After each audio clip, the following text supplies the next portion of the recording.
ನಮಸ್ಕಾರ. ರಿವ್ಯೂ ಚಾನಲ್ಗೆ ಸ್ವಾಗತ. ನಾನು ಸೌಖ್ಯ ಗಾಂವ್ಕರ್. ಕರ್ನಾಟಕ SIRಗೆ ಸಂಬಂಧಪಟ್ಟಂತೆ ಒಂದು ಬಹಳ ದೊಡ್ಡ ಬೆಳವಣಿಗೆ ಆಗ್ತಿದೆ. DK ಶಿವಕುಮಾರ್ ಸರ್ಕಾರದಿಂದ ಒಂದು ಮಹತ್ವದ ಆದೇಶ ಈಗ ಪ್ರಕಟವಾಗಿದೆ. Big step. ಸಿದ್ದರಾಮಯ್ಯನವರು ಇದನ್ನು ಮಾಡೋದಕ್ಕೆ ಹೆಜ್ಜೆ ಇಟ್ಟಿರಲಿಲ್ಲ, ಅಂತಹ ಸ್ಟೆಪ್ಪನ್ನು ಈಗ DK ತಗೊಂಡಿದ್ದಾರೆ.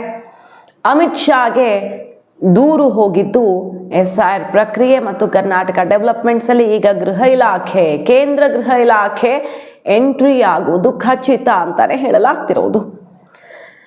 ಡೀಟೇಲ್ಸ್ ಇರ್ತಾ ಹೋಗ್ತೀವಿ. ಮಿಸ್ ಮಾಡಿದ್ರೆ ನಮ್ಮ ಚಾನಲ್ನ ಸಬ್ಸ್ಕ್ರೈಬ್ ಮಾಡಿ, ನಿಮ್ಮ ಅಭಿಪ್ರಾಯ ಕಮೆಂಟ್ ಮಾಡಿ ತಿಳಿಸಿ. ವೀಕ್ಷಕರೇ, DK ಶಿವಕುಮಾರ್ ಅವರು ಡೇ 1 ಇಂದ ನೋಡ್ತಿದ್ದೀವಿ, ತಮ್ಮ ವೋಟ್ ಬ್ಯಾಂಕ್ ಒಂದೇ ಒಂದು ಮತ ಕೂಡ ಮಿಸ್ ಆಗದಂತೆ ಸರ್ವ ತಯಾರಿ ಮಾಡ್ಕೊಂಡಿದ್ದಾರೆ.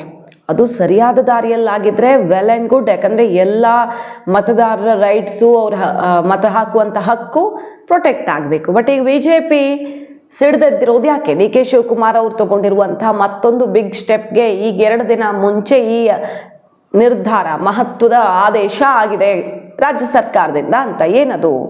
DK ಶಿವಕುಮಾರ್ ಅವರು ಏನು ಹೇಳಿದ್ರು? ಥರ್ಸ್ಡೇ ಹೇಳಿದಂಥ ಮಾತಿದು. ನಿನ್ನೆ ಯಾವುದೇ ಮತದಾರನಿಗೆ ವೋಟಿಂಗ್ ರೈಟ್, ಮತ ಹಾಕುವ ಹಕ್ಕು ಮಿಸ್ ಆಗೋಕ್ಕೆ ನಾವು ಬಿಡಲ್ಲ.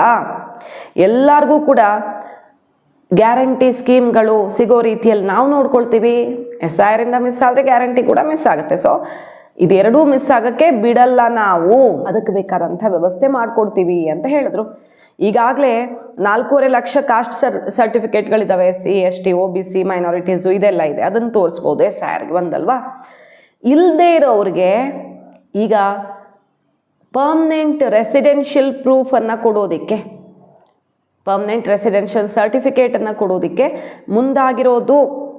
ಮನೆಗೆ ಬಂದು ಕೊಡ್ತೀವಿ, ಆನ್ಲೈನಲ್ಲೂ ಕೊಡ್ತೀವಿ, ಯಾರಿಗೆ ಬೇಕೋ ಅವರು ತಗೊಳ್ಬಹುದು. ಅದನ್ನು ಫ್ರೀ ಆಫ್ ಕಾಸ್ಟ್, ಅದು ಕೂಡ ಯಾವುದೇ ದುಡ್ಡು ಕೊಡಬೇಡಿ, ಉಚಿತವಾಗಿ ನಾವು ನಿಮ್ಮ ಮನೆಗೆ ತಲುಪಿಸ್ತೀವಿ.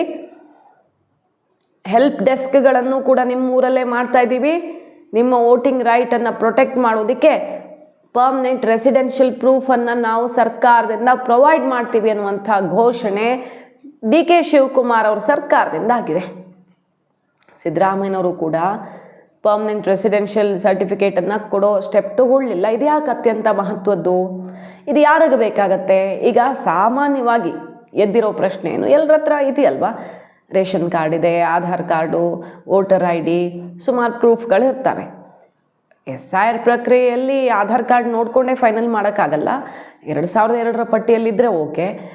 ಅದರ್ವೈಸ್ ಬೇರೆ ನಮ್ಮ ಹತ್ರ ಇನ್ಸ್ಟಿಟ್ಯೂಷನ್ ಕೊಟ್ಟಿರುವಂಥ ಸರ್ಟಿಫಿಕೇಟು, ಜನನ ಪ್ರಮಾಣ ಪತ್ರ, ಈ ಥರ ನಂಬರ್ ಆಫ್ ಸರ್ಟಿಫಿಕೇಟ್ಸ್ ಕೊಡ್ಬೋದು. ಎಷ್ಟೊಂದಿರುತ್ತೆ ಅಲ್ವಾ? ಈಗ ಅದು ಯಾವುದೂ ಇಲ್ಲದೇ ಇರೋರ್ಗೆ ಬೇಕಾಗತ್ತೆ ಇದು ರೆಸಿಡೆನ್ಷಿಯಲ್ ಪ್ರೂಫ್.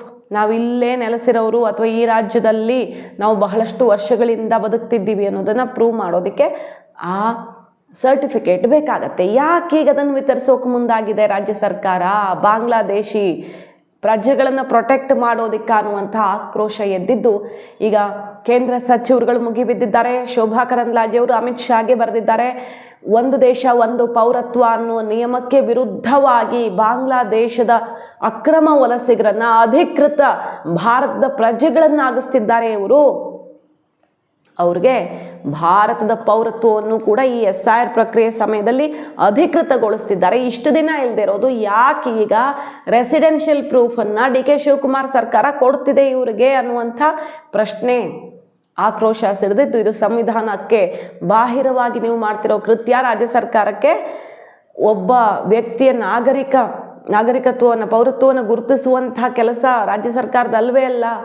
ಅದು ಹೆಂಗೆ ನೀವು ಅವ್ರಿಗೆ ಇಶ್ಯೂ ಮಾಡ್ತೀರಾ? ಸರಿ, 10 ವರ್ಷ ಇಲ್ಲಿ ನೆಲೆಸಿರಬೇಕು, ಮತ್ತು ಇಲ್ಲಿ ಹುಟ್ಟಿದವರು, ಜನನ ಪ್ರಮಾಣ ಪತ್ರ ಇದೆಯಾ ಅವ್ರ ಹತ್ರ, ಐಡೆಂಟಿಟಿ ಪ್ರೂಫ್ ಏನಿದೆ, ಮತ್ತು ಇಲ್ಲಿ ಅವ್ರ ಪ್ರಾಪರ್ಟಿ ಇದೆಯಾ, ಈ ಥರ ಎಲ್ಲ ಮಾನದಂಡ ಇಟ್ಕೊಂಡು ಈ ರೆಸಿಡೆನ್ಷಿಯಲ್ ಪ್ರೂಫ್ ಕೊಡ್ತಾರೆ. ಬಟ್ ಈಗ ವೋಟನ್ನು ಪ್ರೊಟೆಕ್ಟ್ ಮಾಡೋದಕ್ಕೆ ಅಂತ ಈ SIR ಟೈಮಲ್ಲಿ ಸರ್ಕಾರ ಕೊಡ್ತಿರೋದ್ರಿಂದ ಯಾರಿಗೆ ಬೇಕಾದರೂ 500 ರೂಪಾಯಿಗೆ, 1000ಕ್ಕೆ ಅಥವಾ ಫ್ರೀ ಆಫ್ ಕಾಸ್ಟ್ ಈ ಸರ್ಟಿಫಿಕೇಟ್ ಸಿಗೋದಕ್ಕೆ ಈಸಿಯಾಗಿ ಅವಕಾಶ ಇದೆ.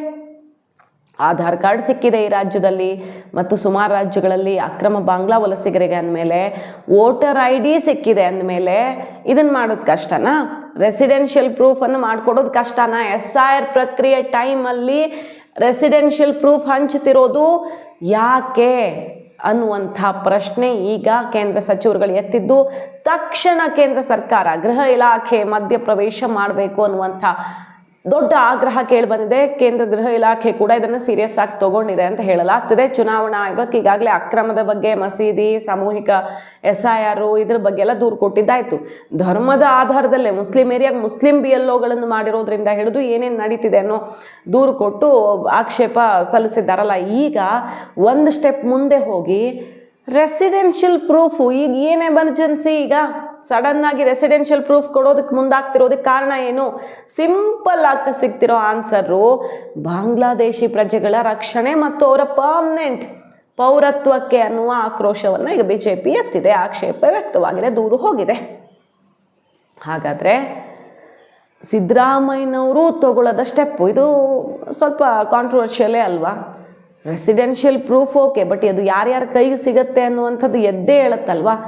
ಅವರು ತಗೊಂಡಿರಲಿಲ್ಲ ಈ ಹೆಜ್ಜೆಯನ್ನು, ಇದು ಮುಸ್ಲಿಮರಿಗೂ ಅನ್ಯಾಯ ಆಗುವಂಥ ಹೆಜ್ಜೆ. ವಿಚಾರ ಏನಂದರೆ, ಈಗ ಅಕಸ್ಮಾತ್ ಈಗ BJP ಆರೋಪ ಮಾಡ್ತಿರೋದೇ ಹೌದಾದರೆ, ಅದೇ ರೀತಿಯಲ್ಲಿ ನಡೆದ್ರೆ ಯಾರ್ಯಾರಿಗೋ ರೆಸಿಡೆನ್ಷಿಯಲ್ ಪ್ರೂಫ್ ಸಿಕ್ಕಿ ಅವರೀಗ ಪರ್ಮನೆಂಟ್ ಆಗಿ ಇಲ್ಲಿ ಪ್ರಜೆಗಳು ಅಂತ ಈ SIR ಮೂಲಕ ಪಟ್ಟಿನೂ ಸೇರಿಬಿಡ್ತಾರಲ್ವ ಅವರು, ಏನಾಗುತ್ತಾಗ ಈ ದೇಶದ ಮುಸ್ಲಿಮರಿಗೆ, ಮೈನಾರಿಟಿಗೆ ಸಿಗುವಂಥ ಸೌಲಭ್ಯಗಳು ಬೇರೆ ದೇಶದಿಂದ ಬಂದಿರುವಂಥ ಅಕ್ರಮ ವಲಸಿಗರ ಜೊತೆ ಶೇರ್ ಆಗತ್ತೆ, ನಿಮಗೆ ಸಿಗೋದ್ರಲ್ಲಿ ಅವ್ರಿಗೆ ಪಾಲು ಹೋಗುತ್ತೆ. ಸೊ ಇದು ಇಡೀ ದೇಶಕ್ಕೆ, ದೇಶದ ಭದ್ರತೆಗೆ ಮಾಡ್ತಿರುವಂಥ ಮಹಾದ್ರೋಹ, ಇಲ್ಲಿ ಫೇಕ್ ಮಾಡೋದಕ್ಕೇನೆ ಶುರು ಮಾಡಿರೋದು ಅಂತ BJPಗರು ಈಗ ಕಂಪ್ಲೇಂಟ್ ಮಾಡಿದ್ದು ಅಮಿತ್ ಶಾ ಅವರಿಗೆ ಪಿನ್ ಟು ಪಿನ್ ಡೀಟೇಲ್ಸನ್ನು ಕೊಟ್ಟಿದ್ದಾರೆ. ಮಸೀದಿಗಳಲ್ಲಿ, ದರ್ಗಾಗಳಲ್ಲಿ ಈ ಥರ ಸರ್ಟಿಫಿಕೇಟನ್ನು ಮಾಡಿಸ್ಕೊಡೋದಕ್ಕೆ ಸರ್ಕಾರ ಟೈಅಪ್ ಮಾಡಿಕೊಂಡು ಕಂಡವರನ್ನು ಈಗ ನಾಗರಿಕರನ್ನಾಗಿ ಅಧಿಕೃತಗೊಳಿಸ್ತಿದೆ ಅನ್ನೋದು BJP ಕೊಟ್ಟಿರುವಂಥ ದೂರು ಕೇಂದ್ರ ಗೃಹ ಇಲಾಖೆಗೆ. ಭಾರತದ ಸಂವಿಧಾನ ಆರ್ಟಿಕಲ್ 14ರ ಅಡಿಯಲ್ಲಿ ಭಾರತದಲ್ಲಿ ಭಾರತೀಯರಿಗೆ ಒಂದು ದೇಶ ಒಂದು ಪೌರತ್ವ ಇದೆ. ಈ ಒಂದು ದೇಶ ಒಂದು ಪೌರತ್ವಕ್ಕೆ ವಿರೋಧಾಭಾಸವಾಗಿ ಇವತ್ತು ಪರ್ಮನೆಂಟ್ ರೆಸಿಡೆನ್ಸ್ ಸರ್ಟಿಫಿಕೇಟ್ಸ್ ಅನ್ನ ಕರ್ನಾಟಕ ರಾಜ್ಯದಲ್ಲಿ ವಿತರಣೆ ಮಾಡೋಕ್ಕೆ ಕಾಂಗ್ರೆಸ್ ಹೊರಟಿದೆ. ನಮ್ಮ ದೇಶದಲ್ಲಿ ಪೌರತ್ವ ನೀಡಕ್ಕೆ ಅಧಿಕಾರ ಇರುವಂತದ್ದು ಕೇವಲ ಕೇಂದ್ರ ಸರ್ಕಾರಕ್ಕೆ ಮಾತ್ರ. ಅವರಿಗೆ ಸೌಲಭ್ಯಗಳನ್ನ ಕೊಡೋದಕ್ಕಾಗಿ, ಅವರನ್ನೇ ವೋಟರ್ ಲಿಸ್ಟ್ಗೆ ಸೇರಿಸೋದಕ್ಕಾಗಿ ಈ ಪರ್ಮನೆಂಟ್ ರೆಸಿಡೆನ್ಸ್ ಸರ್ಟಿಫಿಕೇಟ್ ಹೊಸದಾಗಿ ಇವರು ಆಲೋಚನೆ ಮಾಡಿದ್ದಾರೆ. ಕೇವಲ ಆಲೋಚನೆಗೆ ನಿಂತಿದ್ರೆ ಓಕೆ ಇತ್ತು, ಆದ್ರೆ 2 ದಿನದ ಹಿಂದೆ ಇದಕ್ಕೆ ಅಧಿಸೂಚನೆಯನ್ನು ಕೂಡ ಹೊರಡಿಸಿದ್ದಾರೆ. ಈ ಅಧಿಸೂಚನೆ ನಮ್ಮ ಸಂವಿಧಾನ ವಿರೋಧಿ ಇದೆ, ಕಾನೂನು ವಿರೋಧಿ ಇದೆ, ಭಾರತದ ಆಂತರಿಕ ಭದ್ರತೆಗೆ ಒಂದು ದೊಡ್ಡ ಸವಾಲಾಗಿದೆ. ವಲಸೆಯನ್ನ ಗುರುತಿಸುವುದು ರಾಜ್ಯ ಸರ್ಕಾರದ ಕೆಲಸ ಅಲ್ಲ, ಕೇಂದ್ರ ಸರ್ಕಾರದ ಕೆಲಸ. ಯಾರು ವಲಸಿಗರು, ಎಷ್ಟು ವರ್ಷದಿಂದ ಇದ್ದಾರೆ, ಅಕ್ರಮವಾಗಿ ಬಂದಿರುವವರನ್ನು ಹೇಗೆ ಗುರುತು ಮಾಡ್ತಾರೆ ಇವರು? ಇವತ್ತು ಮಸೀದಿಗಳಲ್ಲಿ ಹೋಗಿ, ಮದ್ರಸಾಗಳಲ್ಲಿ ಹೋಗಿ ಇವರು 500 ರೂಪಾಯಿ 1000 ರೂಪಾಯಿ ಕೊಟ್ಟು ಈ ಸರ್ಟಿಫಿಕೇಟ್ ತಗೊಂಡ್ರೆ ನಾಳೆ ಎಲ್ಲದಕ್ಕೂ ಅದು ಅಪ್ಲೈ ಆಗುತ್ತೆ. ದೇಶದ ಭದ್ರತೆಗೆ ರಿಸ್ಕ್ ತರುವಂತ ಕೆಲಸವನ್ನು ನೀವು ಮಾಡ್ತಾ ಇದ್ದೀರಿ. ನಿಮ್ಮ ಉದ್ದೇಶ ಒಂದೇ, ಅಕ್ರಮ ವಲಸಿಗರನ್ನ ವೋಟರ್ ಲಿಸ್ಟ್ ಅಲ್ಲಿ ಸೇರಿಸುವುದು, ಅವರಿಗೆ ಸ್ಕೀಮ್ಗಳನ್ನು ಕೊಡುವುದು. ನಿಮ್ಗೆ ಕರ್ನಾಟಕದ ನಾಗರಿಕರು ಬೇಕಿಲ್ಲ, ನಿಮ್ಗೆ ಬಹುಸಂಖ್ಯಾತರು ಬೇಕಿಲ್ಲ.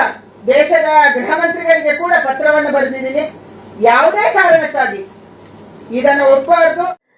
ಸೊ DK ಶಿವಕುಮಾರ್ ಅವರು ಯಾವ ಥರ ಅಚ್ಚುಕಟ್ಟಾಗಿ ಪ್ಲ್ಯಾನ್ ಮಾಡಿಬಿಟ್ರು ಅಂದರೆ, ತಮ್ಮ ಒಂದು ಓಟು ಹೋಗಬಾರ್ದು, SIRಗೆ ನಮ್ಮ ಥರ ಸಪೋರ್ಟ್ ಯಾರು ಕೊಡ್ತಿಲ್ಲ ಅಂತ ಶುರು ಮಾಡಿದ್ರು. ಅವರೇ SIR ಪ್ರಕ್ರಿಯೆಯಲ್ಲಿ ಭಾಗಿಯಾಗಿದ್ದನ್ನು ಗಮನಿಸಿದ್ವಿ ನಾವು ಅಲ್ವಾ.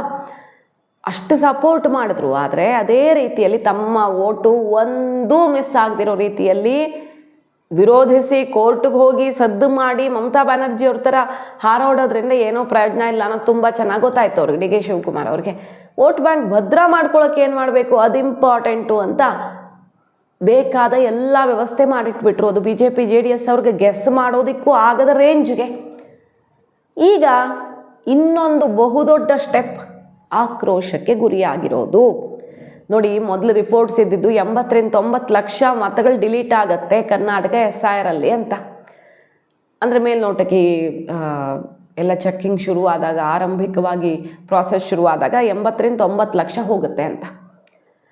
ಮತ್ತು 40-50 ಜನ ಕಾಂಗ್ರೆಸ್ ಶಾಸಕರು ಈ ಪ್ರಕ್ರಿಯೆಯಿಂದಾನೇ ಸೋಲ್ತಾರೆ ಅನ್ನುವಂಥ ಇನ್ಸೈಡ್ ರಿಪೋರ್ಟ್ಗಳೆಲ್ಲ ಸದ್ದು ಮಾಡೋದು. 3,000-4,000 ಲೀಡಲ್ಲಿ ಗೆದ್ದವರು ಆ ಕ್ಷೇತ್ರದಲ್ಲಿ ತಲೆ ಕೆಳಗಾಗ್ಬಿಡುತ್ತೆ ರಿಸಲ್ಟು. ಸೊ ಇದು ಕಾಂಗ್ರೆಸ್ಗೆ ಒಂಥರ ಮರ್ಮಾಘಾತ ಅಂತ ಚರ್ಚೆ ಆಯಿತು. ಬಟ್ DK ಶಿವಕುಮಾರ್ ಅವರು ಈಗ BJPಗೇನೆ ಮಾಸ್ಟರ್ ಸ್ಟ್ರೋಕ್ ಕೊಟ್ರಾ? ಎಲೆಕ್ಷನ್ ಕಮಿಷನ್ ಈ ಪ್ರಾಸೆಸ್ನ ದಿಕ್ಕನ್ನೇ ಬದಲಿಸಿ ಬಿಟ್ರ ಅನ್ನುವ ಚರ್ಚೆ, ಆಕ್ಷೇಪ, ಆಗ್ರಹ ಎಲ್ಲ ಕೇಳಿಬರ್ತಿರೋದು.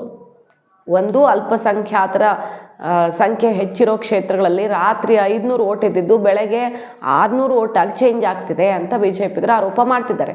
ಕೆಲವು ಏರಿಯಾಗಳ ಹೆಸರು ಹೇಳಿ, ಮೈಸೂರಲ್ಲಿ ಎಲ್ಲೆಲ್ಲಿ ಏನಾಗಿದೆ, ಗೋವಿಂದರಾಜ ನಗರದಲ್ಲಿ ಏನಾಗಿದೆ, ಆ ಏರಿಯಾದಲ್ಲಿ ಏನಾಗಿದೆ, ಈ ಏರಿಯಾದಲ್ಲಿ ಏನಾಗಿದೆ ಅಂತ. ಕಾಂಗ್ರೆಸ್ನ ಕಾರ್ಯಕರ್ತರ ಕೈಲಿ ಬಂಚ್ ಫಾರ್ಮ್ಗಳನ್ನು ವಿತರಿಸಿ ಅವರೇ ಮಾಡಿಸ್ಕೊಡ್ತಿದ್ದಾರೆ ಅನ್ನೋ ತನಕ ಆರೋಪ ಕೇಳಿಬರ್ತಿದೆ. ಕ್ಯೂ ನಿಲ್ಲಿಸಿ ಯಾರ್ಯಾರೋ ಸಂಬಂಧಿಕರೆಲ್ಲ ಸೈನ್ ಹಾಕ್ತಿದ್ದಾರೆ. ಫ್ಯಾಮಿಲಿ ಮೆಂಬರ್ಸು ಅವ್ರ ಫ್ಯಾಮಿಲಿಯವ್ರಿಗೆ ಸೈನ್ ಹಾಕಿದ್ರು ಓಕೆ, ಬಟ್ ಯಾರ್ಯಾರಿಗೋ ಕಂಡವ್ರಿಗೆ ಸರ್ನೇಮು, ಇವಂದು ಅದೇ ಸರ್ನೇಮ್, ಇವಂದು ಅದೇ ಸರ್ನೇಮ್, ಇವನ್ ಫ್ಯಾಮಿಲಿ ಜೊತೆ ಅವನ್ನೂ ಸೇರಿಸ್ಬಿಡೋದು, ಆ ರೀತಿ ಎಲ್ಲ ಆಗ್ತಿದೆ SIR ಪ್ರಕ್ರಿಯೆ ಅಂತ ಈಗ ಬರ್ತಿರೋದಲ್ವ ದೂರುಗಳು. ಸೊ ಇಮ್ಯಾಜಿನ್ನೇ ಮಾಡ್ಕೊಳ್ಳೋದ ರೀತಿ DK ಶಿವಕುಮಾರ್ ಅವರು ತಮ್ಮ ವೋಟ್ ಬ್ಯಾಂಕನ್ನು ಗಟ್ಟಿ ಮಾಡಿಕೊಂಡಿದ್ದಾರಾ? ವೋಟ್ ಬ್ಯಾಂಕ್ಗೋಸ್ಕರ ದೇಶದ ಭದ್ರತೆಗೆ ಧಕ್ಕೆ ತರುವಂತಹ ಕೆಲಸ ಮಾಡ್ತಿದ್ದಾರೆ. ಸಿದ್ದರಾಮಯ್ಯನವರು ಮಾಡಿರಲಿಲ್ಲ ಇಂಥ ಧೈರ್ಯವನ್ನ. ಆ ಕೆಲಸಕ್ಕೆ ಈಗ ದುರಹಂಕಾರದಿಂದ DK ಕೈ ಹಾಕಿದ್ದಾರೆ ಅಂತ ಮುಗಿಬಿದ್ದಿದ್ದಾರೆ ಶೋಭಾ ಕರಂದ್ಲಾಜೆ ಅವರು. ಸೊ ಮತಗಳ್ಳತನ ಅಂದರೆ, ಅಸಲಿ ಮತಗಳ್ಳತನ ಅಂದರೆ ಇದು. ಹೆಣ್ಣು ಮಕ್ಕಳ ಮೇಲೆ ಈ ಅಕ್ರಮ ಬಾಂಗ್ಲಾದೇಶಿಗಳಿಂದ ಆಗ್ತಿರುವಂಥ ದೌರ್ಜನ್ಯ, ಮಕ್ಕಳ ಕಳ್ಳತನ, ಡ್ರಗ್ ಪೆಡ್ಲಿಂಗು, ಏನೇನು ಒಳಗಡೆ ಭಯೋತ್ಪಾದಕತೆಯಿಂದ ಹಿಡಿದು ಏನೇನು ಆಗ್ತಿದೆ ಇವರಿಂದ ಅಂತ ಗೊತ್ತಿದ್ದು, ದೇಶಕ್ಕೆ ಎಷ್ಟು ಥ್ರೆಟ್ ಇವರು, ಡೇಂಜರಸ್ ಅಂತ ಗೊತ್ತಿದ್ರು ಅವರನ್ನು ಪರ್ಮನೆಂಟ್ ಮಾಡ್ತಿದ್ರಲ್ಲ just because of vote bank. ನಿಮಗೆ ನಾಚಿಕೆ ಆಗಲ್ವಾ ಅಂತ ಈಗ ಮುಗಿಬಿದ್ದಿದ್ದಾರೆ. ರಾಜ್ಯದಲ್ಲಿ ಶಾಶ್ವತ ಪ್ರಮಾಣ ಪತ್ರ ಕೊಡುವಂಥ ಅವಶ್ಯಕತೆ ಇಲ್ಲ, ಸಂಸತ್ತಾಗಲಿ ಸಂವಿಧಾನದಲ್ಲಾಗಲಿ ಯಾವುದೇ ಕಾನೂನು ಇಲ್ಲ ಅಂತ ಈಗ ಮುಗಿಬಿದ್ದಿರೋದು. ಸೊ ಇದು ಆಂತರಿಕ ಭದ್ರತೆಗೆ ಸಂಬಂಧಪಟ್ಟ ವಿಚಾರ ಆಗಿರೋದ್ರಿಂದಾಗಿ ಬಹಳ ಡೇಂಜರಸ್ ಆಗಿ ಬೆಳವಣಿಗೆ ಆಗ್ತಿದೆ. ಕೇಂದ್ರ ಗೃಹ ಸಚಿವರು ಮಧ್ಯಪ್ರವೇಶ ಮಾಡಬೇಕು. ಕ್ಷಣ ಈ ಶಾಶ್ವತ ಪ್ರಮಾಣ ಪತ್ರಕ್ಕೆ, ಪರ್ಮನೆಂಟ್ ರೆಸಿಡೆನ್ಷಿಯಲ್ ಪ್ರೂಫ್ಗೆ ತಡೆ ಕೊಡಬೇಕು, ವಿತರಣೆ ಆಗಲೇಬಾರ್ದು ಅಂತ ಈಗ ಕಂಪ್ಲೇಂಟನ್ನು ಕೊಟ್ಟಿದ್ದಾರೆ ಗೃಹ ಸಚಿವ ಅಮಿತ್ ಶಾ ಅವರಿಗೆ. ಸೊ ಶಾ ಎಂಟ್ರಿ ಆಗತ್ತಾ ಕರ್ನಾಟಕದ ಈ ಬೆಳವಣಿಗೆಗೆ ಸಂಬಂಧಪಟ್ಟಂತೆ ಅನ್ನೋದನ್ನು ನೋಡಬೇಕು, ಕಾದು ನೋಡ್ಬೇಕೀಗ. ಅಮಿತ್ ಶಾ ಅವರು ಕರ್ನಾಟಕ SIR ಪ್ರಾಸೆಸ್ಗೆ ಸಂಬಂಧಪಟ್ಟಂತೆ, SIR ಪ್ರಾಸೆಸ್ ಎಲೆಕ್ಷನ್ ಕಮಿಷನ್ದು, ಬಟ್ SIR ಪ್ರಾಸೆಸ್ ನಡೆಯುವಾಗಲೇ ಶುರುವಾಗಿರುವಂಥ ಈ ರೆಸಿಡೆನ್ಷಿಯಲ್ ಪ್ರೂಫ್ಗೆ ಸಂಬಂಧಪಟ್ಟಂತೆ ಏನು ಮಾಡ್ತಾರೆ ಅಂತ. ಇದು ಭಾರಿ ಅಕ್ರಮಕ್ಕೆ ಹಿಡಿದಿರೋ ದಾರಿ ಅಂತ ಹೇಳ್ತಿರೋದು ಕೇಂದ್ರ ಸಚಿವರು. ಮಾಹಿತಿ ಇಷ್ಟ ಆಗಿದ್ರೆ ಮಿಸ್ ಮಾಡಿದ್ರೆ ನಮ್ಮ ಚಾನಲ್ನ ಸಬ್ಸ್ಕ್ರೈಬ್ ಮಾಡಿ, ನಿಮ್ಮ ಅಭಿಪ್ರಾಯ ಕಮೆಂಟ್ ಮಾಡಿ ತಿಳಿಸಿ. Thank you.